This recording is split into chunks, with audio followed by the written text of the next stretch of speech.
Hi, hello, dear friends. Welcome back to Dange Tutorials and Raman Tutorials for GK. Today I am going to cover up, or today I took a new subject or a new topic for you all. As you all know, I teach a spoken English class also. ಆ ವಿಡಿಯೋಸ್ನ ನೋಡಿಲ್ಲ ಅಂತಂದ್ರೆ ಒಂದ್ಸತಿ check ಮಾಡ್ಕೊಂಡ್ ಬನ್ನಿ. Basic spoken English ಕ್ಲಾಸಸ್ಗಳನ್ನ ನಾನು ತಗೊಂತಾ ಇದ್ದೆ. And ಇವತ್ತು ನಿಮ್ಗೋಸ್ಕರ ನಾನು ಹೊಸ ಸೀರೀಸ್ನ ಸ್ಟಾರ್ಟ್ ಮಾಡ್ತಾ ಇದ್ದೀನಿ. ಆ ಸೀರೀಸು ಹಾಗೆ ಆನಲ್ಲೇ ಇರುತ್ತೆ. ಪ್ಲಸ್ ಇದು ನಿಮ್ಗೋಸ್ಕರ ಹೊಸ ಸೀರೀಸು. ನಿಮ್ಗೆಲ್ಲ ಗೊತ್ತಿರೋ ಪ್ರಕಾರ ಅಥವಾ ಚಾನೆಲ್ಸ್ ಅಲ್ಲಿ ವಿಡಿಯೋನು ನೋಡಿರ್ತೀರಾ, ಇಂಟ್ರೊಡಕ್ಷನ್ ವಿಡಿಯೋನ. ಮೇನ್ ಇದರಲ್ಲಿ ಏನು ಅಂತ ಅಂದ್ರೆ ಯಾವಾಗ ಜೂನ್ ಐ ಥಿಂಕ್ ಅಲ್ವಾ, ಜೂನ್ 30ಗೆ ಟೆಟ್ ಎಕ್ಸಾಮು ಆಲ್ಮೋಸ್ಟ್ ಪಕ್ಕಾ ಅಂತ ಡೇಟ್ ಫಿಕ್ಸ್ ಆಗಿದೆ. ಜೂನ್ 30ಗೆ ಎಕ್ಸಾಮ್ ಅಂತ ನೋಟಿಫಿಕೇಶನ್ ಕೂಡ ಆಸ್ ಸೂನ್ ಆಸ್ ಪಾಸಿಬಲ್ ಅವರು ಅನೌನ್ಸ್ ಮಾಡ್ತಾರೆ. ಸೊ ಹಾಗಾಗಿ ಈಗ ಎಲ್ಲರೂ ಕೂಡ, ಅಥವಾ ಯಾರ್ಯಾರು ಟೆಟ್ಟಿಗೆ ಅಪಿಯರ್ ಆಗಬೇಕು ಅಂತ ಇರ್ತಿರೋ ಅಥವಾ ಕ್ಯಾಂಡಿಡೇಟ್ಸ್ ಎಲ್ಲರೂ ಕೂಡ ಸ್ವಲ್ಪ ಬ್ಯುಸಿ ಆಗಿರ್ತೀರಾ, ಓದೋದ್ರಲ್ಲಿ ಇರ್ತೀರಾ. ಮೇನ್ ಆಗಿ B.Ed ಥರ್ಡ್ ಸೆಮ್ ಅಲ್ಲಿ ಇರೋರು ಕೂಡ ಅಪ್ಲೈ ಮಾಡ್ಬೋದಲ್ವಾ ಇದಕ್ಕೆ. ಸೊ ನೀವೆಲ್ಲ ಕೂಡ ಓದ್ತಾ ಇರ್ತೀರಾ ಪೆಡಗಾಗಿ. ಓಕೆ, ಸೊ ಮೇನ್ ಆಗಿ ಈ ನಮ್ಮ series it will going to complete about complete syllabus or complete detailed class about pedagogy. This is a class 1 videos. Okay, this is a class 1 video and ಇದ್ರದ್ದು ಸೀರೀಸ್ಗಳು continuous ಆಗಿ ಬರ್ತಾ ಇರುತ್ತೆ. Okay, ಹಾಗೆ ಯಾರು ಕೂಡ ಮಿಸ್ ಮಾಡ್ದಲೆ ಡೇ 1 ಇಂದ ಅಥವಾ ಕ್ಲಾಸ್ 1 ಇಂದ ಎಲ್ಲರೂ ಕೂಡ ಇದನ್ನ ಫಾಲೋ ಮಾಡಬೇಕು ಅಂತ ನನ್ನ ರಿಕ್ವೆಸ್ಟ್. ಓಕೆ, ಸೊ ನಾನಿಲ್ಲಿ ಎಲ್ಲ ಕಾನ್ಸೆಪ್ಟ್ಗಳನ್ನು ಕೂಡ ಒಂದರಲ್ಲೇ ಹಾಕಿ ಮರ್ಜ್ ಮಾಡ್ತಾ ಇಲ್ಲ. ಓಕೆ, ಒಂದೊಂದೇ ಸಿಂಪಲ್ ಟಾಪಿಕ್ಸ್ಗಳನ್ನ ನಾವು ಡೇ ಬೈ ಡೇ ನೋಡ್ತಾ ಹೋದ್ರೆ ನಮ್ಮ ಮೈಂಡಲ್ಲೂ ಕೂಡ ಕಂಪ್ಲೀಟ್ ಆಗಿರುತ್ತೆ. ಪ್ಲಸ್ ಮೆಮೊರಿನಲ್ಲಿ ನೀಟಾಗಿ ಸ್ಟೋರ್ ಆಗಿರುತ್ತೆ ಅನ್ನೋದು ನನ್ನ ಒಪಿನಿಯನ್. ಹಾಗಾಗಿ ನಾನಿವತ್ತು ಬೇಸಿಕ್ ಆಗಿ ಸಿಂಪಲ್ ಆಗಿ ಅಥವಾ ಒಂದು ಸ್ಟಾರ್ಟ್ನ ಅಥವಾ ಒಂದು ನ್ಯೂ ಸ್ಟಾರ್ಟ್ ಹೇಗಿರಬೇಕು ಅಥವಾ ಒಂದು ನ್ಯೂ ಪೆಡಗಾಗಿ ಕ್ಲಾಸ್ ನಾವು ಬೇಸಿಕ್ ಇಂದ ಕಲಿಬೇಕು ಅಂತ ಅನ್ನೋರು ಈ ಕ್ಲಾಸಸ್ಗಳನ್ನ ರೆಫರ್ ಮಾಡ್ಬೋದು. This is a class 1 ಪೆಡಗಾಗಿ of language development. Okay, so language development ಅಲ್ಲಿ ಪೆಡಗಾಗಿದು ಏನು ಪಾತ್ರ ಇದೆ, ಯಾವ ತರ ಇದು ವರ್ಕ್ ಮಾಡುತ್ತೆ ಅಂತ ಐ ಹೋಪ್ ನೀವೆಲ್ಲ ಕೂಡ ಈ ವಿಡಿಯೋನ ಎಂಡ್ ತನಕ ನೋಡ್ತೀರಾ ಅಂತ ಅನ್ಕೊಂಡಿದ್ದೀನಿ. ಅಂಡ್ ಎಂಡಿಗೆ ನಮ್ಮ ಕ್ವಶನ್ ಆನ್ಸರ್ ಸೆಷನ್ ಕೂಡ ಇರುತ್ತೆ. Multiple choice, that means MCQ session ಕೂಡ ಇರುತ್ತೆ ನಿಮ್ಗೋಸ್ಕರ. ಓಕೆನಾ? ಸೊ ಪೆಡಗಾಗಿ ಅಂದ ತಕ್ಷಣ ನಿಮ್ಮ ಮೈಂಡಲ್ಲಿ ಏನ್ ಬರುತ್ತೆ? ಓಕೆ, ಕನ್ನಡದಲ್ಲಿ ಹೇಳೋದಾದ್ರೆ ಶಿಕ್ಷಣ ಶಾಸ್ತ್ರ ಅಂತ ನಾವು ಹೇಳ್ಬೋದು. ಸೊ ನಿಮ್ಮ ಮೈಂಡಲ್ಲಿ ಏನ್ ಬರುತ್ತೆ ಪೆಡಗಾಗಿ ಅಂದ ತಕ್ಷಣ? Just tell me. ಓಕೆ, ಅಥವಾ ನಿಮ್ಮ ಮೈಂಡಲ್ಲಿ ನೀವು ಅನ್ಕೊಳ್ಳಿ ಪೆಡಗಾಗಿ ಅಂದ ತಕ್ಷಣ ಏನ್ ಬರುತ್ತೆ. ಓಕೆನಾ? ಪೆಡಗಾಗಿ ಅಂತಂದ್ರೆ ಏನು ಅಂತಂದ್ರೆ ಫಸ್ಟ್ ನಾವಿಲ್ಲಿ ಈ ಕ್ಲಾಸಸ್ ಅಲ್ಲಿ ಡೆಫಿನೇಷನ್ ನೋಡೋಣ. ಪ್ಲಸ್ ಪೆಡಗಾಗಿ ಹೇಗೆ ಆರಿಜಿನ್ ಆಯಿತು, what is the different definition of language ಬಗ್ಗೆ ಏನು ಹೇಳಿದ್ದಾರೆ ಅದನ್ನು ಕೂಡ ನೋಡೋಣ. ಓಕೆನಾ? ಒಂದೇ ಒಂದು second.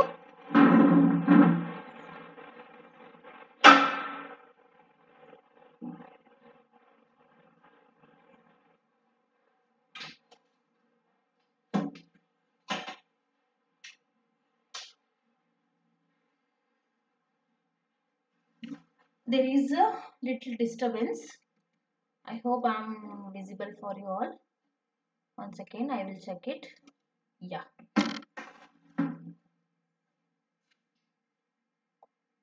I'm so sorry for this disturbance. Okay. I think I am clearly and perfectly visible for you all and my voice also. So, what is mean by pedagogy? Pedagogy ಅಂದ್ರೆ ಏನು, ಅದರ ಅರ್ಥ ಏನು ಅಂತ ನಾವು ತಿಳ್ಕೊಬೇಕಲ್ವಾ ಫಸ್ಟು. ಪೆಡಗಾಗಿ ಅಂದ್ರೆ ಶಿಕ್ಷಣ ಶಾಸ್ತ್ರದ್ದು ಅರ್ಥ ಏನು? Okay, pedagogy is an art or a science of teaching or instructing.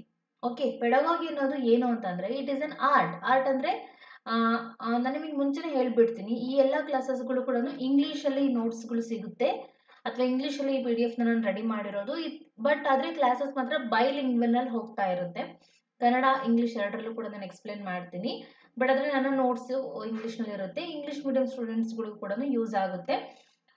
ಹಾಗಂತ ಫುಲ್ ಕಂಪ್ಲೀಟ್ ಆಗಿ ಇಂಗ್ಲೀಷಲ್ಲಿ ಇರೋದಿಲ್ಲ, ಬೈಲಿಂಗ್ವಲ್ ಅಲ್ಲಿ ಈ ಕ್ಲಾಸಸ್ಗಳು ಹೋಗ್ತಾ ಇರುತ್ತೆ. ಓಕೆ, ಪೆಡಗಾಗಿ ಅಂತ ಅನ್ನೋದು ಇಟ್ ಈಸ್ ಅನ್ ಆರ್ಟ್, ಒಂದು ಕಲೆ ಅಥವಾ ಒಂದು ವಿಜ್ಞಾನ ಅಂತ ಹೇಳ್ತೀವಿ. It is an art or science of teaching. Okay, teach ಮಾಡುವಂಥದ್ದು ಅಥವಾ ನಾವು ತರಗತಿನ ಹೇಳ್ತೀವಲ್ವ, ಬೋಧನೆಯ ಒಂದು ಕಲೆ ಅಥವಾ ವಿಜ್ಞಾನ ಅಂತ ಹೇಳ್ತೀವಿ. ಓಕೆ, ಆರ್ ಇನ್ಸ್ಟ್ರಕ್ಟಿಂಗ್ ಅಂದ್ರೆ ಟೀಚಿಂಗ್ ಆರ್ ಇನ್ಸ್ಟ್ರಕ್ಟಿಂಗ್ ಅಂತ ಹೇಳ್ತೀವಿ.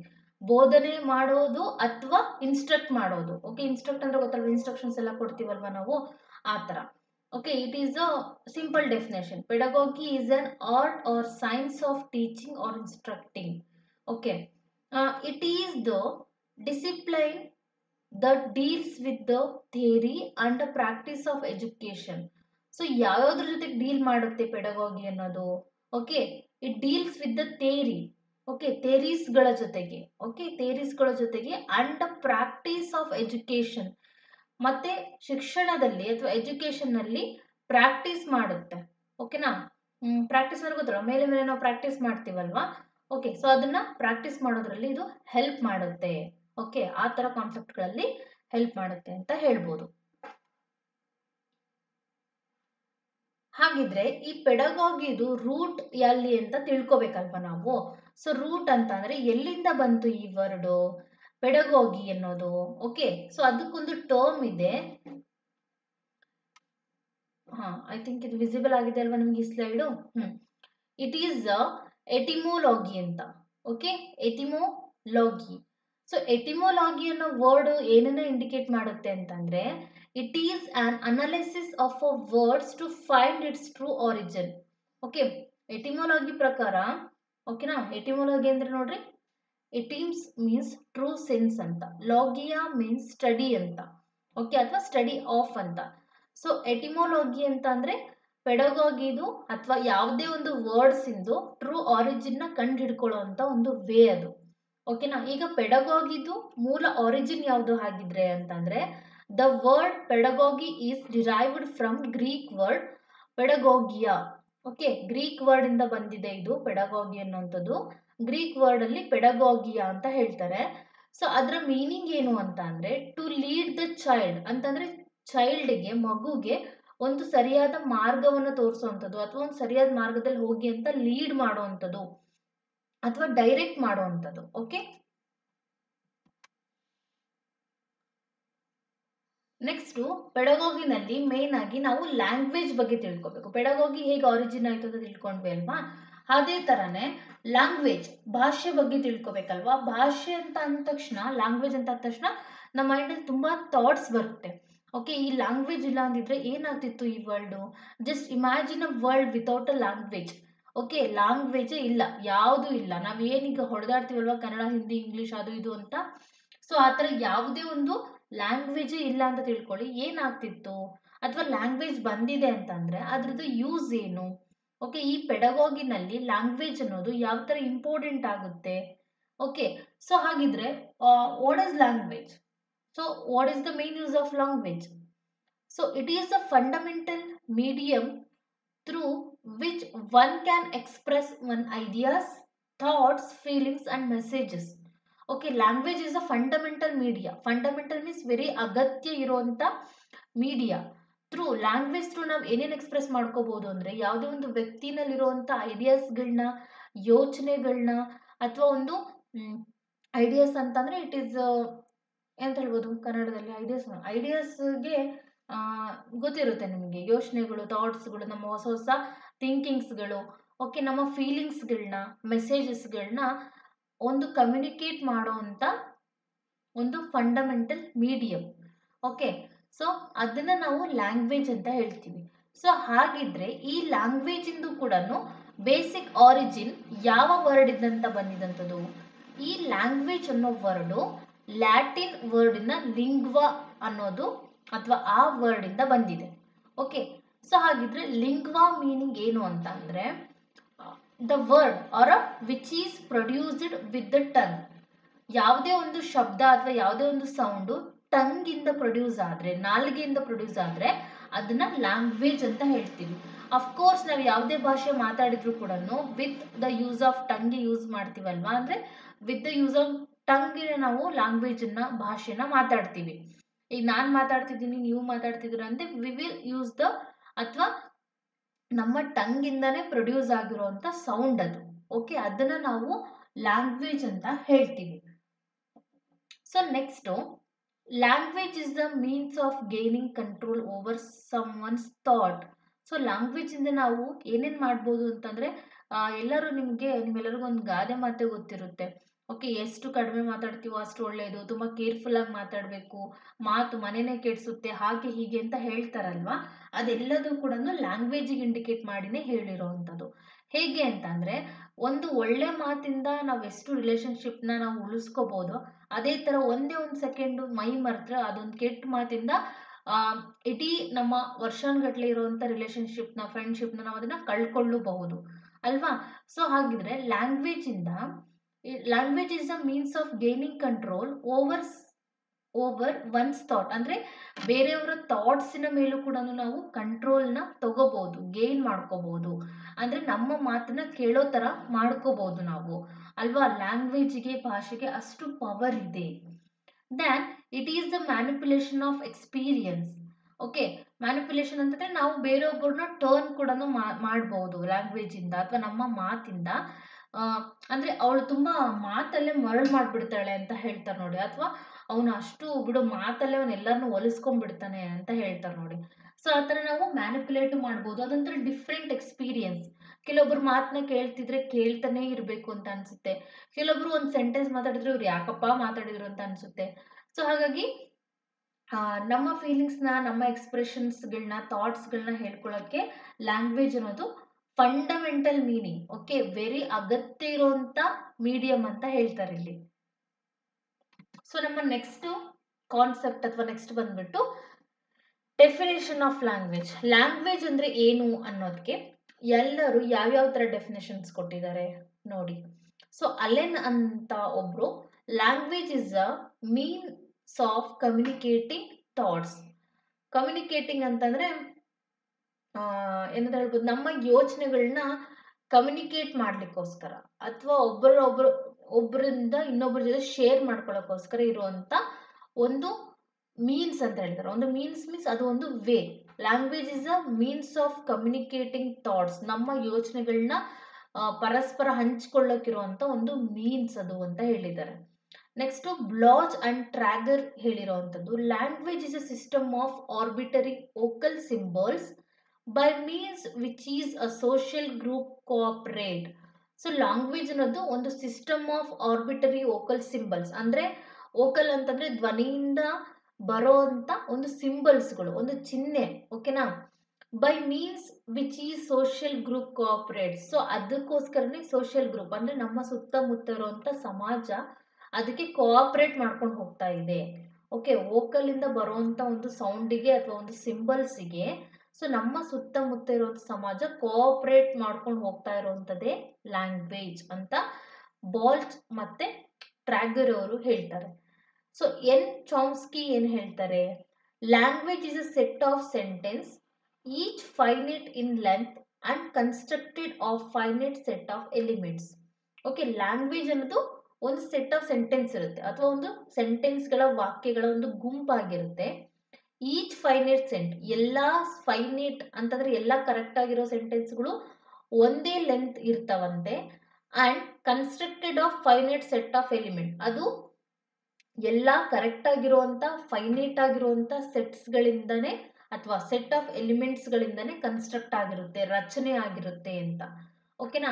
ಇವ್ರದ್ದು ಯಾರ್ದು ಕೂಡ ನಾವು ತಪ್ಪು ಅಂತಾನೆ ಹೇಳಕ್ಕಾಗೋದಿಲ್ಲ ಅಥವಾ ಇವ್ರದೇ ಸರಿ ಅಂತಾನು ಹೇಳಕ್ಕಾಗೋದಿಲ್ಲ. It is the definitions. ಎಲ್ಲರೂ ಒಂದೊಂದು ಒಪಿನಿಯನ್ ಅಲ್ಲಿ ಡೆಫಿನೇಷನ್ಸ್ ಗಳನ್ನ ಕೊಡ್ತಾ ಹೋಗ್ಬೋದಲ್ವಾ. ಹಾಗಾಗಿ ಇವರು ಕೂಡ ಕೊಡ್ತಾ ಹೋಗಿದ್ದಾರೆ ಲ್ಯಾಂಗ್ವೇಜ್ ಅಂದ್ರೆ ಏನು ಅಂತ ಹೇಳಕ್ಕೆ.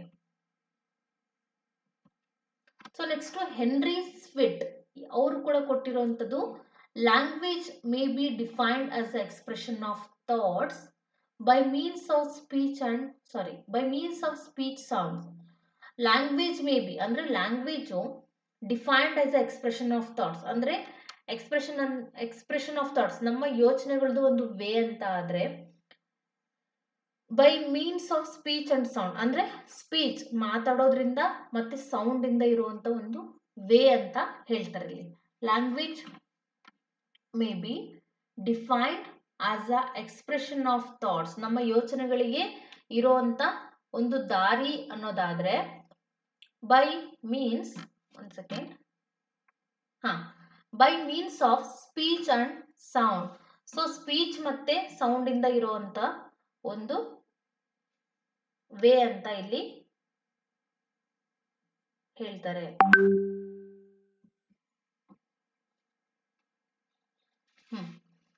ನೆಕ್ಸ್ಟ್ ಗ್ಲಾಸನ್ ಅವರು ಏನ್ ವಾಕ್ಯ ಹೇಳಿದ್ದಾರೆ ಅಥವಾ ಏನು ಹೇಳಿದ್ದಾರೆ ಲ್ಯಾಂಗ್ವೇಜ್ಗೆ.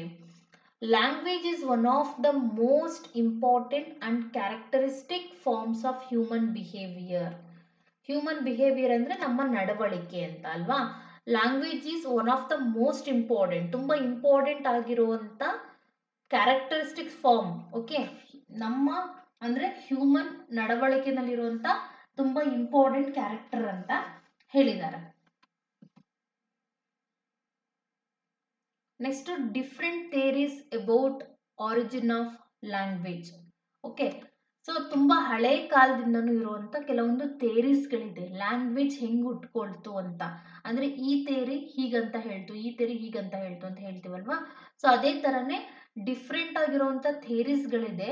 ಅಫ್ಕೋರ್ಸ್ ಇದರಲ್ಲಿ ಅಥವಾ ಇದ್ರ ಬಗ್ಗೆ ಕ್ವಶನ್ಸ್ಗಳಲ್ಲಿ ಕ್ವಶನ್ಸ್ MCQ ವೇಸ್ ನಲ್ಲಿ ಇರುತ್ತೆ. ಓಕೆ, ನಾವು ಪರ್ಟಿಕ್ಯುಲರ್ ಇದೇ ಟಾಪಿಕ್ ಮೇಲೆ ಇರುತ್ತೆ ಇರಲ್ಲ ಅಂತ ಹೇಳಕ್ಕಾಗೋದಿಲ್ಲ. ಸೊ ಡೇ 1 ಇಂದ ಬೇಸಿಕ್ ಇಂದ ಕವರ್ ಅಪ್ ಮಾಡ್ತಿದೀವಿ ಅಂತಂದ್ರೆ ನಾವು ಎಲ್ಲ ಈಚ್ ಅಂಡ್ ಎವ್ರಿ ಟಾಪಿಕ್ಸ್ ಕೂಡ ನಾವು ಕವರ್ ಮಾಡಬೇಕು. ಓಕೆ, ಸೊ ಹಾಗಿದ್ರೆ ಲ್ಯಾಂಗ್ವೇಜ್ ಅಥವಾ ಲ್ಯಾಂಗ್ವೇಜ್ ಆರಿಜಿನ್ ಮೇಲೆ ಇರುವಂತದ್ದು, ಲ್ಯಾಂಗ್ವೇಜ್ ಹೆಂಗ್ ಹುಟ್ಕೊಳ್ತು ಅಂತ ಅದಕ್ಕೆ ಥಿಯರೀಸ್ಗಳಿದೆ. ಸೊ ಯಾವ್ಯಾವ ಥಿಯರೀಸ್ಗಳು ನೋಡಿ. ನಮ್ಮ ಫಸ್ಟ್ ಥಿಯರಿ ಬಂದ್ಬಿಟ್ಟು ಹೇಳಲಿಕ್ಕೆ ಸ್ವಲ್ಪ ಡಿಫ್ರೆಂಟ್ ಆಗಿದೆ. ಓಕೆನಾ, ಓನಮಟೋಪೋಫಿಕ್ ಥಿಯರಿ ಅಂತ. ಓಕೆ, ಓನಮಟೋಪಿಕ್ ಥಿಯರಿ, ಇದನ್ನ ಬೌ ಥಿಯರಿ ಅಂತಾನೂ ಕೂಡ ಕರೀತಾರೆ. ಬೌ ಅನ್ಸುತ್ತೆ ಆಕ್ಚುಲಿ, ಸಾರಿ, ಬೌ ಥಿಯರಿ ಅಂತಾನೂ ಕೂಡ ಕರೀತಾರೆ. So according to this theory language ಹೇಗ್ ಬಂತು? It assumes that speech originated from the sound imitation. So according to bow theory ಪ್ರಕಾರ ಸ್ಪೀಚ್ ಬಂದಿದ್ದು, ಓಕೆ, ಮಾತು ಇವೆಲ್ಲ ಬಂದಿದ್ದು ಸೌಂಡಿನ ಇಮಿಟೇಷನ್ಸ್ ಇಂದ. ಡಾಗ್ ಹೆಂಗ್ ಬಗಳುತ್ತೆ, ಬೌ ಬೌ. ಕ್ರೌ ಹೇಗ್ ಸೌಂಡ್ ಮಾಡುತ್ತೆ, ಕೌ ಕೌ. ಓಕೆ, ಹಸು ಹೇಗ್ ಕೂಗುತ್ತೆ, ಅಂಬಾ. ಸೊ ಈ ತರ ಸಿವಿಲೈಸೇಷನ್ ಇಂದ ಹಿಂದೆ ಅಂದ್ರೆ ಹಳೆ ಕಾಲದಿಂದನೂ ಜನಗಳು ಸೌಂಡ್ ಅನ್ನ ಇಮಿಟೇಷನ್ ಮಾಡ್ತಾ ಮಾಡ್ತಾ ಲ್ಯಾಂಗ್ವೇಜ್ ನ ಕಲ್ತ್ಕೊಂಡ್ರು ಅಂತ ಬೌ ಥಿಯರಿ ಹೇಳುತ್ತೆ. ಓಕೆ, ಸೊ ಈ ಥಿಯರಿನ ತುಂಬಾ ಅರ್ಲಿಯೆಸ್ಟ್ ಥಿಯರಿ ಅಂತ ಹೇಳ್ತಾರೆ. ಓಕೆ, ಲ್ಯಾಂಗ್ವೇಜ್ ಆರಿಜಿನ್ ಬಗ್ಗೆ ಇರುವಂತ ತುಂಬಾ ಅರ್ಲಿಯೆಸ್ಟ್ ಥಿಯರಿ ಯಾವುದು ಅಂತ ಕೇಳಿದ್ರೆ ಇಟ್ ಇಸ್ ಅ ಓನಮಟೋಪಿಕ್ ಅಂತಾನು ಹೇಳ್ಬೋದು, ಓನಮಟೋಪಿಕ್ ಅಂತಾನು ಹೇಳ್ಬೋದು, ಅಥವಾ ಬೌ ಥಿಯರಿ ಅಂತಾನು ಹೇಳ್ಬೋದು. ಅದ್ರದ್ದು ಪ್ರೊನೌನ್ಸಿಯೇಷನ್ ಸ್ವಲ್ಪ ಡಿಫ್ರೆಂಟ್ ಆಗಿದೆ ಅಂಡ್ ಡಿಫಿಕಲ್ಟ್ ಆಗಿದೆ. ಸ್ಪೆಲ್ಲಿಂಗ್ ನ ನೆನ್ಪಿಟ್ಕೊಳ್ಳಿ ಅಥವಾ ಬೌ ಥಿಯರಿ ಅಂತನಾದ್ರೂ ನೆನ್ಪಿಟ್ಕೊಳ್ಳಿ. ನಮ್ಮ ಸೆಕೆಂಡ್ ಥಿಯರಿ, ಇದನ್ನ ಪ್ರೊನೌನ್ಸ್ ಮಾಡೋದು ಹೀಗೇನೆ, ಯೋ ಹೇ ವೋ ಥಿಯರಿ ಅಂತ. ಓಕೆ, ಈ ye wo he theory, okay, yo he yo theory. Okay, ಇದೇನ್ ಹೇಳುತ್ತೆ? ಈ ಥಿಯರಿ ಪ್ರಕಾರ ಲ್ಯಾಂಗ್ವೇಜ್ ಹೆಂಗ್ ಹುಟ್ಕೊಳ್ತು? Physical efforts caused the origin of language ಅಂತಂದ್ರೆ ಓನ್ಲಿ ನಾವು ಮೆಂಟಲ್ ಎಫರ್ಟ್ ಅಷ್ಟೇ ಹಾಕಿಲ್ಲ, ಫಿಸಿಕಲ್ ಆಗಿ ವರ್ಕ್ ಮಾಡಿದೀವಿ. ಫಿಸಿಕಲ್ ಎಫರ್ಟ್, ಓಕೆ, ಫಿಸಿಕಲ್ ಎಫರ್ಟಿನ ಕಾರಣದಿಂದಾನೇ ಲ್ಯಾಂಗ್ವೇಜ್ ಹುಟ್ಕೊಂಡಿದ್ದು. ಸೊ ನಾವು ದೈಹಿಕವಾಗಿ ಎಫರ್ಟ್ ಅನ್ನ ಹಾಕಿದೀವಿ, ದಟ್ಸ್ ವೈ ಲ್ಯಾಂಗ್ವೇಜ್ ಬಾರ್ನ್ ಅಥವಾ ಲ್ಯಾಂಗ್ವೇಜ್ ಆರಿಜಿನ್ ಆಗಿದ್ದು. ಸೊ ನೆಕ್ಸ್ಟ್ ಥಿಯರಿ ಯಾವುದು? Oral gesture source theory. So according to this theory, language is developed through gesture along with sounds. Gesture means signal, symbol, signs ಅಂತ ಹೇಳ್ತೀವಿ ನಾವು. So language develop ಆಗಿದ್ರು through symbols ಇಂದ, science ಇಂದ, along with sound. So signal, science, okay, ಅದರ ಜೊತೆಗೆ sound ಇಂದ ಈ ಲ್ಯಾಂಗ್ವೇಜ್ ಡೆವಲಪ್ ಆಗಿತ್ತು ಅಂತ ಓರಲ್ ಗೆಸ್ಚರ್ ಸೋರ್ಸ್ ಥಿಯರಿ ಹೇಳುತ್ತೆ. ಓರಲ್ ಮೀನ್ಸ್ ಬಾಯಿಂದ ಬರುವಂತ ಸೌಂಡು, ಗೆಸ್ಚರ್ ಮೀನ್ಸ್ ಸೈನ್ ಅಂತ ಹೇಳ್ಬೋದು ಅಥವಾ ಸನ್ನೆ. ಓಕೆನಾ, ಸೊ ಈ ಥಿಯರಿ ಲ್ಯಾಂಗ್ವೇಜ್ ಡೆವಲಪ್ ಆಗಿದ್ದು ಯಾವುದರಿಂದ ಅಂತಂದ್ರೆ ಸನ್ನೆ ಮತ್ತೆ ಸೌಂಡ್ ಇಂದ ಲ್ಯಾಂಗ್ವೇಜ್ ಡೆವಲಪ್ ಆಗಿದ್ದು ಅಂತ ಹೇಳುತ್ತೆ. Okay, so next glossogenetics theory. ಈ ಥಿಯರಿ ಪ್ರಕಾರ language is developed because of biographical factors. Okay, so language develop ಆಗಿದ್ದು ಬಯೋಗ್ರಾಫಿಕಲ್ ಫ್ಯಾಕ್ಟರ್ಸ್ ಇಂದ. ಸೊ ಬಯೋಗ್ರಾಫಿಕಲ್ ಫ್ಯಾಕ್ಟರ್ಸ್ ಅಂತಂದ್ರೆ ನಮ್ಮ ಜೀವನ ಚರಿತ್ರೆಯಿಂದ ಅಂತ. ಬಯೋಗ್ರಾಫಿಕಲ್ ಅಂದ್ರೆ ಗೊತ್ತಲ್ವಾ, ಹೇಗೆ ಡೆವಲಪ್ಮೆಂಟ್ ಆಗ್ತಾ ಬಂತು, ಹೇಗೆ ಮಂಗನಿಂದ ಮಾನವ ಎಲ್ಲ ಆಗ್ತಾ ಬಂದ್ರು, ಸೊ ಅದರ ಥ್ರೂ ಜರ್ನಿನೇ ಚೇಂಜಸ್ ಆಗ್ತಾ ಆಗ್ತಾ. ಓಕೆನಾ. ಬಯೋಲಾಜಿಕಲ್ ಬಯೋಗ್ರಾಫಿಕಲ್ ಫ್ಯಾಕ್ಟರ್ಸ್ ಅಂತ ಅಂದ್ರೆ ಹೇಗೆ ಹೇಳೋದು ನಿಮ್ಗೆ, ಅಂದ್ರೆ ಚೇಂಜಸ್ ಆಗ್ತಾ ಬಂತು ಅಂತ ಅಂದ್ರೆ ಈ ಹೇಗೆ ಡೆವಲಪ್ಮೆಂಟ್ಗೆ, ಹ್ಯೂಮನ್ ಡೆವಲಪ್ಮೆಂಟ್ಗೆ ಹೇಗೆ ಟೈಮ್ ತಗೊಳ್ತೋ ಅದೇ ತರನೇ ಲ್ಯಾಂಗ್ವೇಜ್ ಕೂಡ ಡೆವಲಪ್ ಆಗ್ತಾ ಬಂತು, ಜನಗಳು ಹೇಗೆ ಡೆವಲಪ್ ಆಗ್ತಾ ಬಂದ್ರೋ ಆ ತರ. ಓಕೆನಾ. ಐ ಹೋಪ್ ನಿಮ್ಗೆ ಅರ್ಥ ಆಗಿದೆ ಅಂತ ಅನ್ಕೊಂಡಿದೀನಿ. ನಮ್ಮ ಜೀವನ ಹೇಗೆ ಡೆವಲಪ್ ಆಗ್ತಾ ಬಂತು ಅದೇ ತರನೇ ಲ್ಯಾಂಗ್ವೇಜ್ ಕೂಡ ಬಯೋಗ್ರಾಫಿಕಲ್ ಡೆವಲಪ್ ಆಗ್ತಾ ಬಂತು ಅಂತ ಹೇಳಿದ್ದಾರೆ. ಯಾವುದು? Glossogenetics theory. Next, the sing song theory. According to this theory, language come out to play laughter, emotions, muttering etcetera. So ಈ ಥಿಯರಿ ಪ್ರಕಾರ ಲ್ಯಾಂಗ್ವೇಜ್ ಹೆಂಗ್ ಬಂದಿದ್ದು ಅಂತಂದ್ರೆ, ಲ್ಯಾಂಗ್ವೇಜ್ ಕಮ್ಔಟ್ ಆಗಿದ್ದು ಆಟ ಆಡೋದ್ರಿಂದ, ಅಂದ್ರೆ ನಮ್ಮ ಹ್ಯೂಮನ್ ಆಕ್ಟಿವಿಟೀಸ್ಗಳಿಂದ, ನಗೋದ್ರಿಂದ, ಎಮೋಷನ್ಸ್ನ ಹೇಳ್ಕೊಳ್ಳೋದ್ರಿಂದ, ಮಟರಿಂಗ್ ಅಂತಂದ್ರೆ ಅಲ್ಲೇ ಗುಸು ಗುಸು ಅನ್ನೋದ್ರಿಂದ. ಸೊ ಈ ತರ ಕಮ್ಯುನಿಕೇಶನ್ ಮಾಡಿದ್ರಿಂದ ಲ್ಯಾಂಗ್ವೇಜು ಡೆವಲಪ್ ಆಗಿದ್ದು ಅಂತ. ಸೊ ಇಲ್ಲಿ ಒಂದೊಂದು ಥಿಯರಿ ಒಂದೊಂದು ತರ ಹೇಳ್ತಾ ಬರುತ್ತೆ. ಆಸ್ ಐ ಟೋಲ್ಡ್ ಬಿಫೋರ್, ಯಾವುದನ್ನು ನಾವು ಕಂಪ್ಲೀಟ್ ಆಗಿ ನೋ ಇಟ್ ಇಸ್ ರಾಂಗ್ ಅಂತ ಹೇಳಕ್ ಆಗೋದಿಲ್ಲ, no it is only correct ಅಂತ ನಾವು ಹೇಳಕ್ ಆಗೋದಿಲ್ಲ. We have to accept all the theories because we have the multiple choice question and answer in our exam. So ಹಾಗಾಗಿ ನಾವು ಎಲ್ಲಾ ಥಿಯರಿಗಳನ್ನು ಯಾವ್ಯಾವ ಥಿಯರಿ ಏನು ಹೇಳುತ್ತೆ ಅಂತ ಒಂದು ಸಿಂಪಲ್ ವರ್ಡ್ ಫಾರ್ಮ್ ಅಲ್ಲಿ ನೆನ್ಪಿಟ್ಕೋಬೇಕು. ಓಕೆ, ಸೊ ಇದು ಲ್ಯಾಂಗ್ವೇಜಿನ ಆರಿಜಿನ್ ಬಗ್ಗೆ ಇರುವಂತ ಥಿಯರೀಸ್ಗಳು. ನೆನ್ಪಿಟ್ಕೊಳ್ಳಿ, ಲ್ಯಾಂಗ್ವೇಜಿನ ಆರಿಜಿನ್ ಬಗ್ಗೆ ಇರುವಂತ ಥಿಯರಿ. ಸೊ ನೆಕ್ಸ್ಟ್ ಬಂದ್ಬಿಟ್ಟು ನೇಚರ್ ಆಫ್ ಲ್ಯಾಂಗ್ವೇಜ್. ಲ್ಯಾಂಗ್ವೇಜಿನ ಸ್ವರೂಪ ಏನು, ಲ್ಯಾಂಗ್ವೇಜ್ ಅಂದ್ರೆ ಹೆಂಗಿರುತ್ತೆ, ಲ್ಯಾಂಗ್ವೇಜ್ ನೇಚರ್ ಆಫ್ ಲ್ಯಾಂಗ್ವೇಜ್ ಅಂದ್ರೆ ಗೊತ್ತಾಗುತ್ತಲ್ವಾ ನಿಮ್ಗೆ. So nature of language is important. It is the main nature ಏನು ಅಂತಂದ್ರೆ important means of communication R essential speech. Language ಇಂದ ಮೇನ್ ನೇಚರ್ ಏನಂದ್ರೆ it is the important means of communication. ನಾವು communicate ಮಾಡಬೇಕು ಅಂದ್ರೆ, ಒಬ್ರಿಗೊಬ್ರು ಮಾತಾಡಬೇಕು ಅಂತಂದ್ರೆ, ಸಂಪರ್ಕ ಮಾಡ್ಕೋಬೇಕು ಅಂತಂದ್ರೆ ಸಂಪರ್ಕಕ್ಕೆ ಇರುವಂತ ಒಂದು ಇಂಪಾರ್ಟೆಂಟ್ ಮೀನ್ಸ್ ಏನು ಅಥವಾ ಇಂಪಾರ್ಟೆಂಟ್ ಮೀಡಿಯಂ ಯಾವುದು ಅಂತಂದ್ರೆ that is the language. Second one ಬಂದ್ಬಿಟ್ಟು it is the carrier of civilisation and culture. So language ಅನ್ನೋದು ಸಿವಿಲೈಸೇಷನ್ ಮತ್ತೆ ಕಲ್ಚರ್, ಸಿವಿಲೈಸೇಷನ್ ಅಂದ್ರೆ ನಾಗರಿಕತೆ ಮತ್ತೆ ಕಲ್ಚರ್ ಇಂದು ಕರಿಯರ್ ಆಗಿತ್ತಂತೆ. ಓಕೆ,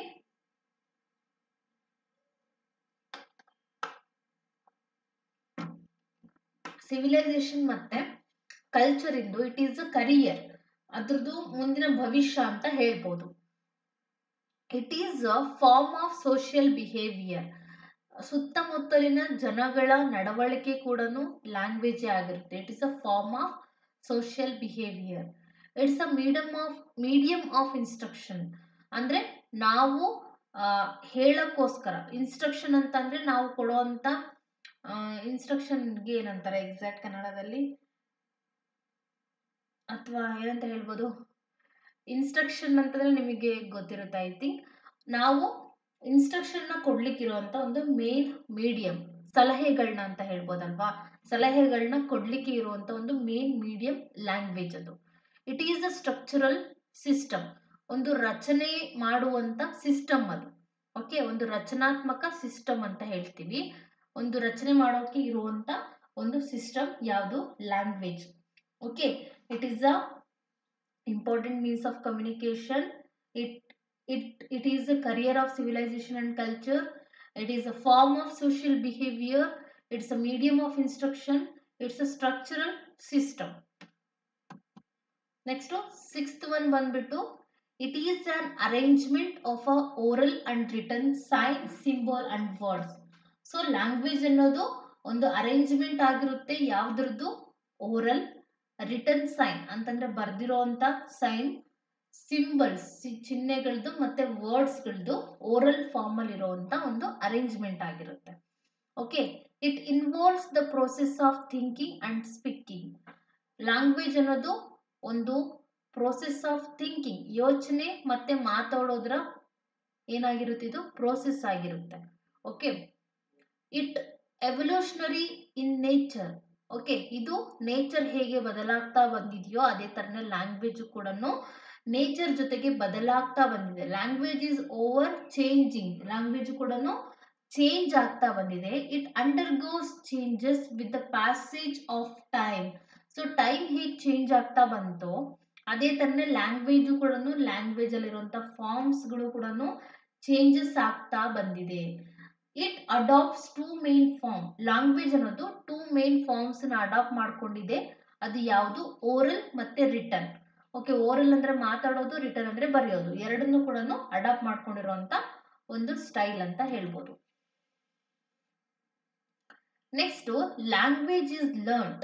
ಲ್ಯಾಂಗ್ವೇಜ್ ನ ನಾವು ಎಫರ್ಟ್ ಹಾಕಿ ಸ್ವಲ್ಪ ಕಲಿಬೇಕು. ಓಕೆ, ಲ್ಯಾಂಗ್ವೇಜ್ ನ ಕಲಿಬೇಕು ಅಂತ ಹೇಳ್ತಾರೆ. Language is a behaviour that is acquired with due efforts. So language ನ ನಾವು ಸ್ವಲ್ಪ ಎಫರ್ಟ್ಸ್ ಇಂದ ಕಲಿಬೇಕು. Okay, language is a behaviour, ಒಂದು ನಡವಳಿಕೆ. ಓಕೆ, ದಟ್ ಅಕ್ವೈರ್ಸ್, ಅದು ಅಕ್ವೈರ್ ಮಾಡ್ಕೊಳ್ಳುತ್ತೆ ವಿತ್ ಡ್ಯೂ ಎಫರ್ಟ್ಸ್, ಅದಕ್ಕೆ ಸ್ವಲ್ಪ ಎಫರ್ಟ್ಸ್ ನ ಹಾಕ್ಬೇಕು ನಾವು ಕಲಿಬೇಕು ಅಂತ ಅಂದ್ರೆ. Yes, we have to give efforts to learn a new language. ಯಾವುದೇ ಲ್ಯಾಂಗ್ವೇಜ್ ಆಗಲಿ, ಚಿಕ್ಕ ಮಕ್ಕಳು ತೊದಲಿಸ್ತಾ ಕಷ್ಟ ಪಡ್ಕೊಂಡು ಅಥವಾ ಇಷ್ಟಪಡ್ಕೊಂಡು ಖುಷಿಯಿಂದ ಒಂದು ಎಫರ್ಟ್ಸ್ ಹಾಕಿ ಕಲಿತಾ ಇರ್ತಾರಲ್ವಾ, ಅದೇ ತರನೇ even in this stage also, ನಾನೀಗ ಒಂದು ಹೊಸ ಲ್ಯಾಂಗ್ವೇಜ್ ಕಲಿಬೇಕು ಅಂದ್ರೆ ನಾನು ಕೂಡ ಫಸ್ಟ್ ಎಫರ್ಟ್ಸ್ ನ ಹಾಕಿನೇ ಕಲಿಬೇಕು ಲ್ಯಾಂಗ್ವೇಜ್ ನ. Okay, language is related to culture. Language ಅನ್ನೋದು ಕಲ್ಚರ್ಗೆ ಯಾವಾಗಲೂ ಕೂಡ ರಿಲೇಟೆಡ್ ಆಗಿರುತ್ತೆ. ಯಾವ ತರ, language develops in a cultural context and therefore meets the need of society in which it develops. Okay, language ಅನ್ನೋದು ಯಾವಾಗಲೂ ಕೂಡ ಕಲ್ಚರಲ್ಗೆ ರಿಲೇಟೆಡ್ ಆಗಿರುತ್ತೆ.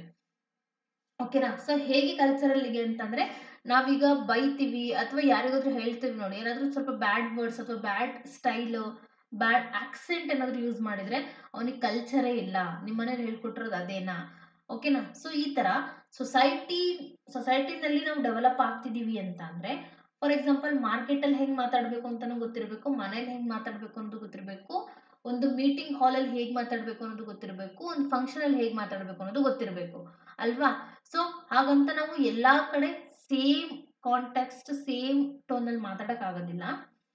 ಓಕೆ, ಅದೇ ತರ ಕಂಪ್ಲೀಟ್ ಆಗಿ ಡಿಫ್ರೆಂಟ್ ಆಗಿ ಕೂಡ ಮಾತಾಡಕ್ ಆಗೋದಿಲ್ಲ. So language is a culture, ಒಂದು ನಮ್ಮ ಕಲ್ಚರ್ ಅನ್ನು ತೋರಿಸುತ್ತದು.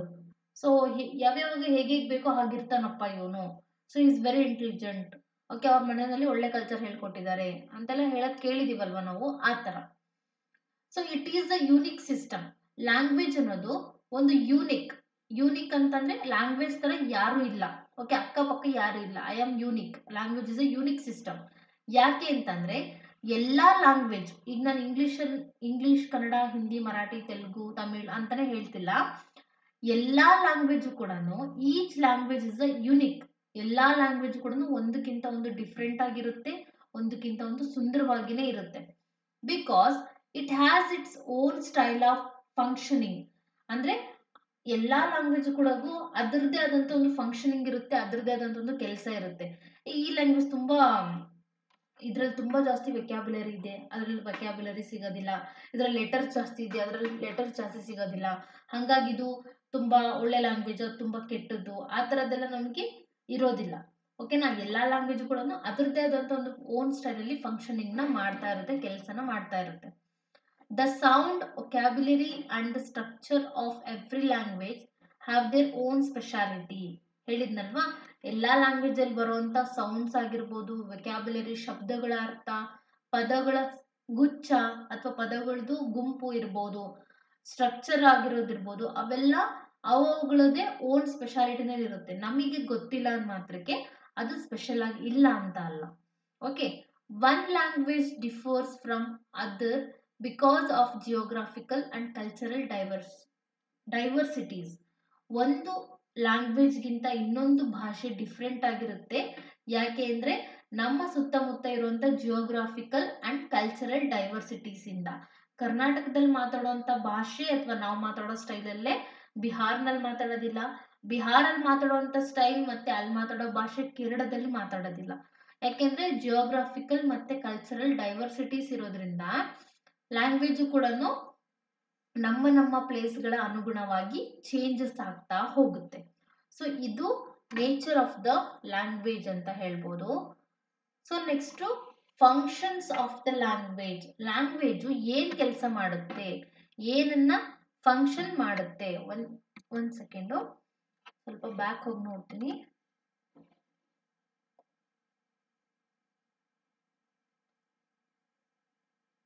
ಇಸ್ ದೇರ್ ಎನಿ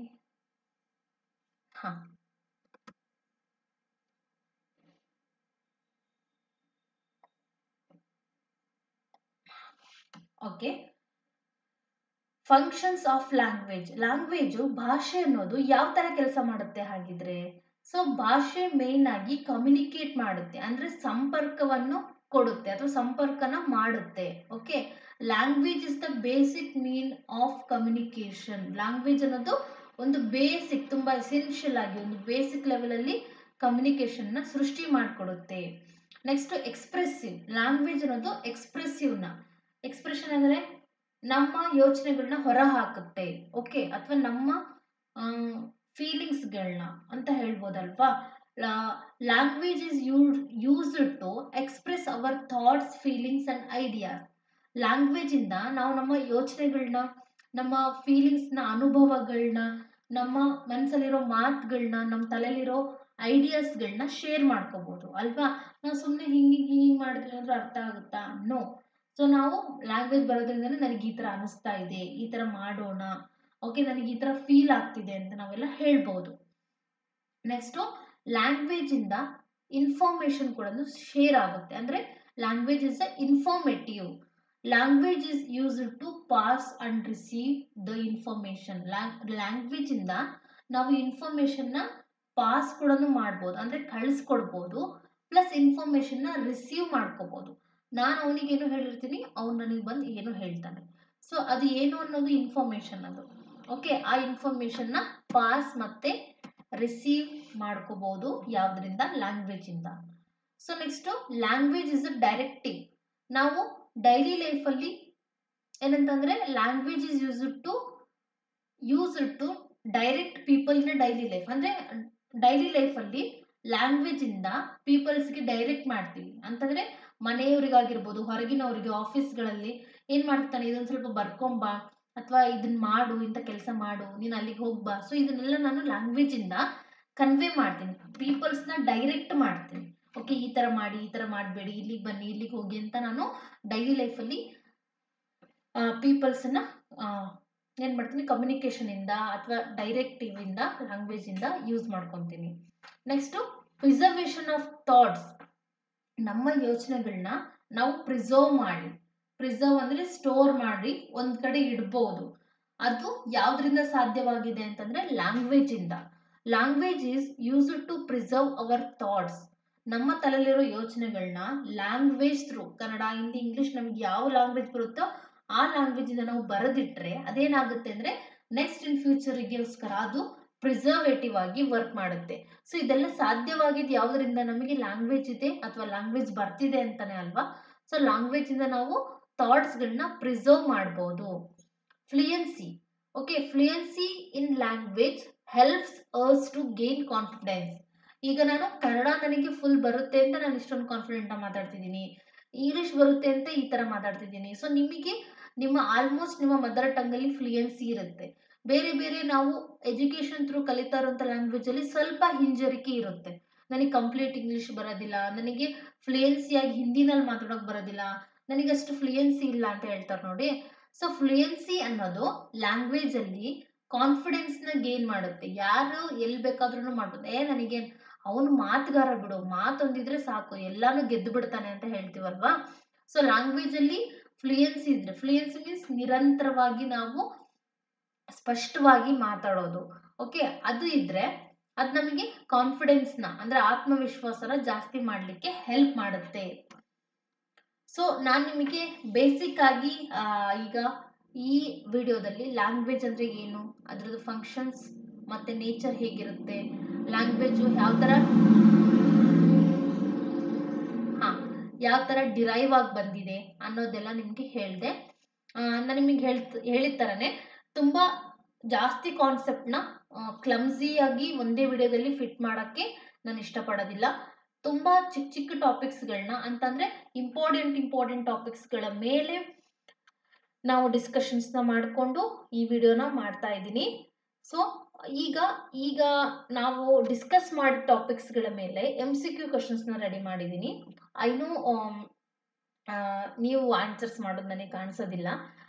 ನೀವು ನಿಮ್ಮನ್ನೇ ಒಂದು ಟೆಸ್ಟನ್ನು ತಗೊಳ್ಳೋಕ್ಕೆ ಇದೊಂದು ಒಳ್ಳೆ ವೇ. ಫಸ್ಟ್ ಕ್ವಶನ್ಸ್ನ ಹಾಕ್ತೀನಿ, ಜಸ್ಟ್ ಥಿಂಕ್ ಮಾಡಿ ಇದಕ್ಕೆ ಯಾವ್ದು ಆನ್ಸರ್ಸ್ ಇರ್ಬೋದು ಅಂತ ಆಪ್ಷನ್ಸು ಕೂಡ ಹಾಕ್ತೀನಿ.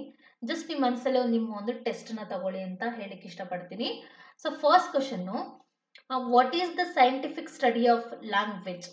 ಓಕೆ, ಲ್ಯಾಂಗ್ವೇಜ್ನ ಸೈಂಟಿಫಿಕ್ ಸ್ಟಡಿಗೆ ಏನಂತ ಹೇಳ್ತಾರೆ? ಲಿಂಗ್ವಿಸ್ಟಿಕ್ ಅಂತಂದರೆ ಭಾಷಾಶಾಸ್ತ್ರ, ಫೋನೆಟಿಕ್ಸ್ ಅಂತಂದರೆ ಶಬ್ದಗಳ ಶಾಸ್ತ್ರ ಅಂತ ಹೇಳ್ಬೋದು. ನಾನು ಎಕ್ಸಾಕ್ಟ್ ಕೆಲವೊಂದನ್ನ ಹೇಳೋಕ್ಕಾಗೋದಿಲ್ಲ ಕನ್ನಡದಲ್ಲಿ, ಬಿಕಾಸ್ ನಾನು ಹೇಳಿದ್ನಲ್ವ ಬೈಲಿಂಗ್ವೆಲ್ ಆಗಿರುತ್ತೆ. ಸೊ ಒಂದೊಂದು ಏನಂತ ಹೇಳಿದರೆ ತುಂಬ ಡಿಫ್ರೆಂಟ್ ಅಂತಲೂ ಅನಿಸುತ್ತೆ. Okay, next okay option C ಸಿಮ್ಯಾಂಟಿಕ್ಸ್. Okay, ಸಿಮ್ಯಾಂಟಿಕ್ಸ್.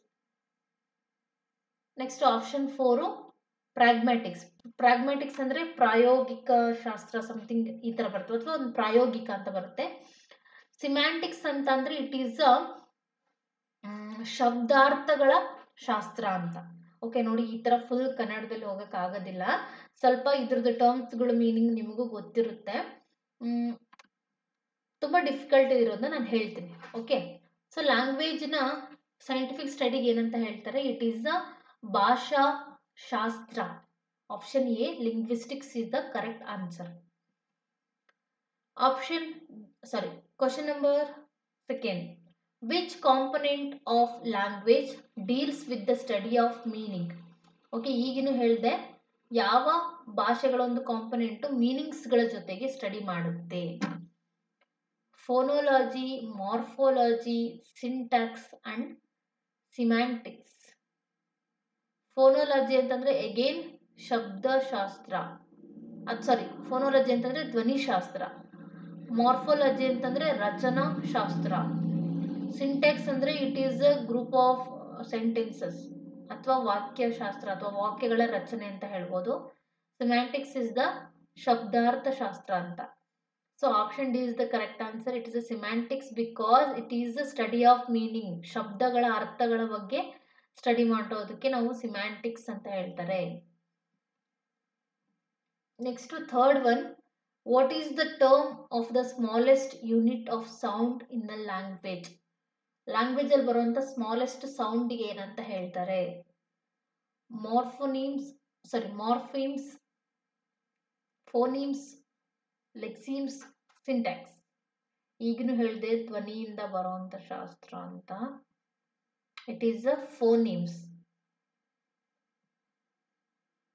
Which aspects of language deals with the formation of words? ವರ್ಡ್ಸ್ಗಳನ್ನ ಫಾರ್ಮೇಷನ್ ಮಾಡುವಂಥದ್ದು ಯಾವುದು? ರಚನೆ ಅಂತ ಹೇಳಿದೆ. Phonology, morphology, syntax, pragmatics. It is a morphology. ಮುಂಚೆನೇ ಹೇಳಿದೆ, ಮಾರ್ಫೋಲಜಿ ಅಂತಂದರೆ ರಚನೆ, ಫಾರ್ಮೇಷನ್ ಅಂದ್ರೂ ಕೂಡ ರಚನೆ, ಹೇಗೆ ರಚನೆ ಆಗುತ್ತೆ ಅಂತ. ಈ ಥರ ಡೀಪಾಗಿ ತಿಳ್ಕೋಬೇಕು. ಇಷ್ಟೊಂದು ಡೀಪಾಗಿ ಕೇಳ್ತಾರೆ ಅಂದರೆ ಎಸ್, ಇಟ್ ಈಸ್ ಪಾಸಿಬಲ್. ನಿಮಗೆ ಗೊತ್ತಿರುತ್ತೆ, ತುಂಬ ಜನ ಹಳೆ ಸ್ಟೂಡೆಂಟ್ಸ್ ಇರ್ತೀರ, ದಟ್ ಮೀನ್ಸ್ ಟೆಟ್ ಅಟೆಂಡ್ ಮಾಡಿದವರು ಇರ್ತೀರ. The study of how context affects meaning is known as. ಕಾಂಟೆಕ್ಸ್ಟ್ಗಳು ಹೇಗೆ ಅಫೆಕ್ಟ್ ಮಾಡುತ್ತೆ? The study of how context affects meaning. Okay, ಮೀನಿಂಗ್ಗಳ ಮೇಲೆ ಕಾಂಟೆಕ್ಸ್ಟ್ ಅಂದರೆ ಸಂದರ್ಭಗಳು ಹೇಗೆ ಅಫೆಕ್ಟ್ ಮಾಡುತ್ತೆ. ಫಾರ್ ಎಕ್ಸಾಂಪಲ್, ಹೇಗೆ? ಸಿಮ್ಯಾಂಟಿಕ್ಸ್ ಇಂದನೋ, ಪ್ರಾಗ್ಮ್ಯಾಟಿಕ್ಸ್ ಇಂದನೋ, ಡಿಸ್ಕೋರ್ಸ್ ಅನಾಲಿಸಿಸ್ ಇಂದನೋ, ಅಥವಾ sociolinguistics. It is a pragmatics ಅಂದರೆ ಪ್ರಾಯೋಗಿಕತೆಯಿಂದ. ಸ್ಟಡಿ ಆಫ್ ಹೌ ಕಾಂಟೆಕ್ಸ್ಟ್ ಅಂತಂದರೆ, ಕಾಂಟೆಕ್ಸ್ಟ್ ಅಂದರೆ ಒಂದು ಸಂದರ್ಭ, ಸಂದರ್ಭದ ಮೇಲೆ ಎಫೆಕ್ಟ್ ಮಾಡುವಂತ ಟರ್ಮ್ ಯಾವುದು? ಸೊ ಅದು ಪ್ರಾಯೋಗಿಕ ಅಂದ್ರೆ ಈಗ.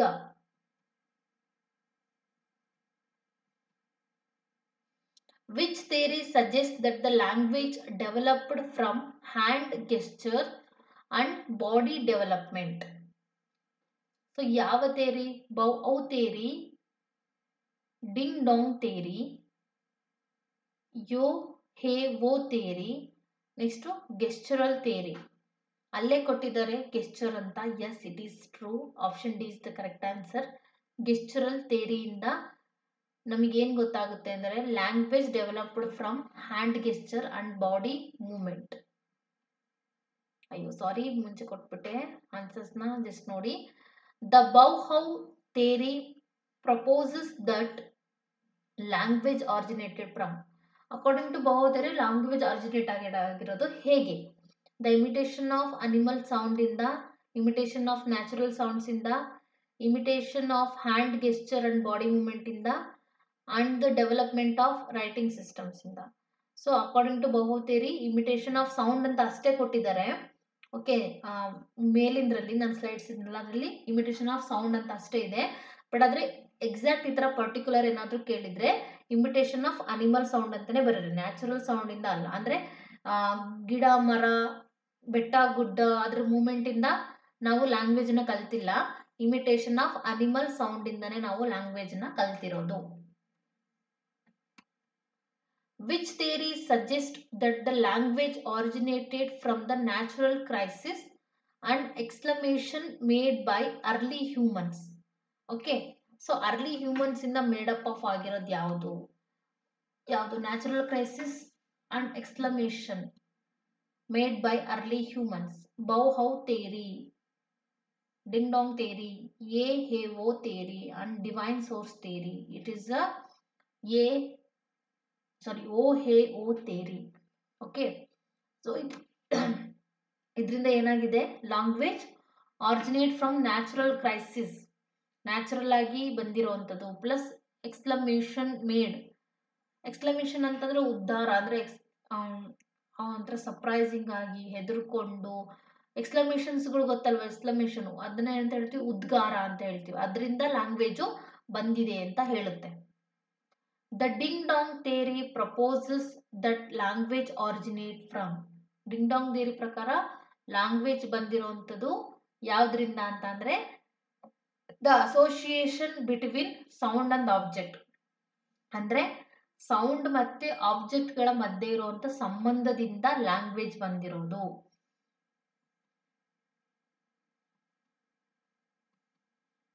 10th one. The theory suggests that language was given to human, a divine source or a supernatural being. Which theory? ಯಾವ ಥಿಯರಿ ಪ್ರಕಾರ ಲ್ಯಾಂಗ್ವೇಜ್ ಅನ್ನೋದು ಡಿವೈನ್ ಸೋರ್ಸ್ ಅಂದ್ರೆ ದೇವರು ಅಥವಾ ಸೂಪರ್ ನ್ಯಾಚುರಲ್ ಥಿಂಗ್ ಕೊಟ್ಟು ಹೋಗಿರೋದು ಅಂತ ಅನ್ಕೊಂತಾರೆ. It is a divine source theory. ಅದೇ ಥಿಯರಿ ಹೇಳುತ್ತೆ ಲ್ಯಾಂಗ್ವೇಜ್ ಅನ್ನೋದು ನೀವು ಯಾರು ಕಂಡು ಹಿಡಿದಿಲ್ಲ, ಇದು ನಮಗೆ ದೇವರು ನೀಡಿರುವಂತ ವರದಾನ ಅಂತ. Which property of language refers to its creativity and the ability to produce the understand the novel utterance? So ಇದು ಕೆಳಗಡೆ ಕೊಟ್ಟಿರುವಂತ ಯಾವ ಲ್ಯಾಂಗ್ವೇಜ್ ಪ್ರಾಪರ್ಟಿ ಓಕೆ ರೆಫರ್ ಮಾಡುತ್ತೆ ನಮಗೆ ಕ್ರಿಯೇಟಿವಿಟಿನ? ಕ್ರಿಯೇಟಿವಿಟಿ ಅಂದ್ರೆ ಒಂಥರ ಡಿಫ್ರೆಂಟ್ ಆಗಿ ಥಿಂಕ್ ಮಾಡೋದನ್ನ, ಓಕೆ, ಕ್ರಿಯಾಶೀಲತೆ ಸಮಥಿಂಗ್ ಅಂತಾರಲ್ವಾ ಅದು. And the ability to produce understand ಅಂದ್ರೆ ಒಂದು ನಾವೆಲ್ ಅಟರ್ನೆಸ್ ನ, ಒಂದು ನಾವೆಲ್ನ ಅಟರ್ನೆಸ್ಸಿಗೆ ಹೋಗಿ ಓದ್ಬೇಕು ಅಂತಂದ್ರೆ ಯಾವ ಪ್ರಾಪರ್ಟಿ ನಮಗೆ ಹೆಲ್ಪ್ ಮಾಡುತ್ತೆ ಇದರಲ್ಲಿ ಅಂತ. It is the productivity. Displacement ಅಂತ ಅಂದ್ರೆ ಚೇಂಜಸ್ ಆಗ್ತಾ ಇರೋದು. ಕಲ್ಚರಲ್ ಟ್ರಾನ್ಸ್ಮಿಷನ್ ಅಂತ ಅಂದ್ರೆ ಕಲ್ಚರ್ನ ಒಂದ್ ಕಡೆ ಕಲ್ಚರು ಚೇಂಜಸ್ ಆಗ್ತಾ ಇರೋದು ಅಂತ. ಓಕೆ, ಸೊ ಅದಕ್ಕೆ ಆನ್ಸರ್ ಯಾವುದು? Productivity. Next to the principle that the relationship between linguistic signs and their meaning is arbitrary, okay, arbitrary and unmotivated is known as ಯಾವ principle? It is the option B, displacement. Sorry, option D, arbitrary. Okay, so according to ಈ theory ಪ್ರಕಾರ, arbitrariness ಈ theory ಪ್ರಕಾರ ಏನಾಗುತ್ತೆ ಅಂದರೆ the relationship between linguistic signs ಅಂದರೆ ಭಾಷಾ ಚಿಹ್ನೆಗಳು, ಓಕೆ, ಭಾಷಾ ಚಿಹ್ನೆಗಳು and their meaning is arbitrary and unmotivated ಅಂತ ಹೇಳುತ್ತೆ. The principle that language consists of two levels, a level of meaning and a level of expression. ಯಾವ ಇದರಲ್ಲಿ ಕೆಳಗಡೆ ಕೊಟ್ಟಿರುವಂಥ ಯಾವ ಪ್ರಿನ್ಸಿಪಲ್ಲು ಲ್ಯಾಂಗ್ವೇಜ್ ಅಲ್ಲಿ ಎರಡು ಕಾನ್ಸಿಸ್ಟ್ ಇದೆ ಅಥವಾ ಎರಡು ಮುಖ ಇದೆ ಅಥವಾ ಎರಡು ಲೆವೆಲ್ ಇದೆ ಅಂತ ಹೇಳುತ್ತೆ. Duality, displacement, cultural transmission and arbitrariness. So duality ಅಂದರೆ ಅದೇ ವರ್ಡ್ ಹೇಳುತ್ತೆ, ಡ್ಯುಯಲ್ ಮೀನ್ಸ್ ಎರಡು ಅಂತ. It's the right answer is option A, duality. Next 14th one, which property of language allows us to refer to thing and situation that are not physically present. So physically not present ಅಂದರೆ physically ಇಲ್ಲಿ ಇಲ್ಲದೆ ಇರೋದು ಅಂತ. Okay, so ಆ ಥರ ಒಂದು language property ಯಾವುದು? ಯಾವ language property allows us to refer things? Refer ಅಂತಂದರೆ ಥಿಂಗ್ಸ್ಗಳನ್ನ ರೆಫರ್ ಮಾಡಲಿಕ್ಕೆ and situation that are not physically present. It is the option B, displacement. Next 15th one, the future of language that allows it to be passed down from one generation to next generation. Next, future of language that allow ಮಾಡುತ್ತೆ to be passed down, ಒಂದು generation ಇಂದ ಇನ್ನೊಂದು ಜನರೇಷನ್ಗೆ ಹೋಗ್ಲಿಕ್ಕೆ pass ಮಾಡುವಂತ ಒಂದು theory ಅಥವಾ ಒಂದು property ಯಾವುದು? It's a productivity, displacement, cultural transmission or arbitrariness. It is option C, cultural transmission. Next, directive language is used to. Directive language ನ ಯಾವುದಕ್ಕೆ ಯೂಸ್ ಮಾಡ್ತಾರೆ? Describe object or events, issue commands or request, express personal feelings, analysis the language itself. So ನಾನು ಹೇಳಿದ್ನಲ್ವ, daily ಲೈಫಲ್ಲಿ ನಾವೀಗ ಒಬ್ರಿಗೆ ಏನಾದ್ರೂ ಹೇಳಬೇಕು ಅಥವಾ ಯಾರಾದ್ರೂ ರಿಕ್ವೆಸ್ಟ್ ಮಾಡ್ಕೋಬೇಕು ಅಂತಂದ್ರೆ ಯೂಸ್ ಮಾಡ್ತೀವಿ ಅಂತ. ಸೊ ಹಾಗಿದ್ರೆ ಇಶ್ಯೂಸ್ ಮತ್ತೆ ಕಮಾಂಡ್ಸ್ನ ಮಾಡುತ್ತೆ directive language. Issue, commands or request. Okay, fluency in language refers to ability to. ಲ್ಯಾಂಗ್ವೇಜ್ನಲ್ಲಿ ಫ್ಲೂಯೆನ್ಸಿ ಇದ್ರೆ ಯಾವ ಎಬಿಲಿಟಿ ಇರುತ್ತೆ ನಮಗೆ? ಯೂಸ್ ಪ್ರಾಪರ್ ಗ್ರಾಮರ್ ಇರಬೇಕಾ? Fluency in language refers to ability. So ಯಾವ ಎಬಿಲಿಟಿ ಇದೆ ಅಂತ ತೋರಿಸುತ್ತೆ. ಯೂಸ್ ಪ್ರಾಪರ್ ಗ್ರಾಮರ್ ಯೂಸ್ ಮಾಡಬೇಕಾ? Produce speech smoothly and effortlessly. ಸ್ಪೀಚ್ನ ಸ್ಮೂತ್ಲಿ ಎಫರ್ಟ್ಲೆಸ್ಲಿ ಹೇಳಬೇಕಾ? Understand complex metaphors. ಓಕೆ, ಅದರಲ್ಲಿರುವಂಥ ತುಂಬ ತೀರ ಹೋಗ್ಬಿಟ್ಟು ಮೆಟಫೋರ್ಸ್ಗಳನ್ನ, ಅರ್ಥಗಳನ್ನ ತಿಳ್ಕೊಬೇಕಾ? Convey subtle nuances. Okay, ಸಬ್ಸ್ಟಲ್ nuances in meaning. Okay, ಅದರಲ್ಲಿರುವಂಥ ಡೀಟೇಲ್ ಮೀನಿಂಗ್ನ ತಿಳ್ಕೊಬೇಕಾ? ಸೊ ಫ್ಲೂಯೆನ್ಸಿ ಅಂದರೆ ಏನು ಅಂತ ಅಂದರೆ ನಮ್ಮ ಬಾಯಿಂದ ಬರುವಂಥ produce speech smoothly and effortlessly. Effort ಇಲ್ಲದೆ ಇರೋ ಥರ ತುಂಬ ಸ್ಮೂತಾಗಿ ಮಾತಾಡೋದನ್ನೇ ನಾವು ಫ್ಲೂಯೆನ್ಸಿ ಅಂತ ಹೇಳೋದು. Which type of language is used to express emotion, feelings and attitudes. ನಮ್ಮ ಎಮೋಷನ್ಸ್ನ, ಫೀಲಿಂಗ್ಸ್ನ, ಆಟಿಟ್ಯೂಡ್ಸ್ನ ಹೇಳುವಂಥ ಒಂದು ಲ್ಯಾಂಗ್ವೇಜ್ ಟೈಪ್ ಯಾವುದು ಅಂತಂದರೆ, ಅಥವಾ ಒಂದು ಲ್ಯಾಂಗ್ವೇಜ್ನ ಫಂಕ್ಷನ್ ಯಾವುದು ಅಂತಂದರೆ, that is the option A, expressive. Next 21, this is the last one of this session. The primary function of a informative language is to. Okay, primary function ಯಾವುದು informative language ಅಲ್ಲಿ? Okay, it convey facts and data. So ನಾವು ಒಂದು language ಇಂದ main ಆಗಿ ನಾವು ಏನಾದರೂ ತುಂಬ important ಆಗಿರುವಂಥ ಕೆಲಸ ಮಾಡಬೇಕಾಗಿರೋದು ಅಂತಂದರೆ ಫಸ್ಟು ಡಾಟಾನ, ಅಂದರೆ ಡಾಟಾ ಮೀನ್ಸ್ ಏನಂತ ಹೇಳ್ಬೋದು, ಒಂದು ಫೈಲನ್ನು ಅಥವಾ ಒಂದು ಇನ್ಫಾರ್ಮೇಷನ್ನ ಒಂದು ಕಡೆಯಿಂದ ಇನ್ನೊಂದು ಕಡೆ ನಾವು ಕನ್ವೆ ಮಾಡೋವಂಥದ್ದು. ಓಕೆ, ಫ್ಯಾಕ್ಟನ್ನ ಮತ್ತು ಡಾಟಾನ ಕನ್ವೆ ಮಾಡೋವಂಥದ್ದು. This is a today's session. Thank you all for watching this. ಎಲ್ಲರೂ ಕೂಡ ಕೊನೆವರೆಗೂ ನೋಡಿದ್ದೀರಾ ಅಂತ ಅನ್ಕೊಂಡಿದ್ದೀನಿ. ಐ ಹೋಪ್ ಸೊ ಎಲ್ಲರಿಗೂ ಕೂಡ ಕ್ವಶನ್ ಆನ್ಸರ್ಸು ಮತ್ತು ಕ್ಲಾಸು ಕೂಡ ಅರ್ಥ ಆಗಿದೆ ಅಂತ ಅನ್ಕೊಂಡಿದ್ದೀನಿ. ಪೆಡಗಾಗಿ ಅನ್ನೋದು ನಾವು ಒಂದೇ ದಿನ 1 ಅವರಲ್ಲಿ ಓದಿ ಮುಗಿಸೋವಂಥದ್ದಲ್ಲ. ಇಟ್ ಈಸ್ ಸಿಂಪಲ್ ಅಂದ್ಕೊಂಡ್ರೆ ತುಂಬ ಸಿಂಪಲ್, ಟಫ್ ಅಂದ್ಕೊಂಡ್ರೆ ಟಫ್. ಸೊ 50-50 ಅಂದ್ಕೊಂಡ್ರೆ ಅದೇ ಥರನೂ ಕೂಡ ಫೀಲ್ ಆಗುತ್ತೆ. But we have to learn it. ಯಾಕೆಂದರೆ ಎಕ್ಸಾಮ್ಸ್ಗೆ ತುಂಬ ಕ್ವಶನ್ಸ್ಗಳು ಇದ್ರ ಮೇಲೆ ಬರೋ ಚಾನ್ಸಸ್ಗಳಿರುತ್ತೆ. ಸೊ ನಾನು ನೆಕ್ಸ್ಟ್ ವಿಡಿಯೋದಲ್ಲಿ ಪೆಡಗಾಗಿ ಸೆಕೆಂಡ್ ಕ್ಲಾಸ್ನ ಜೊತೆಗೆ ನಿಮ್ಗೆಲ್ಲರಿಗೂ ಮೀಟ್ ಆಗ್ತೀನಿ. ಅಲ್ಲಿವರೆಗೂ have a nice day to you all. Keep hard work. Thank you one and all. Thank you so much.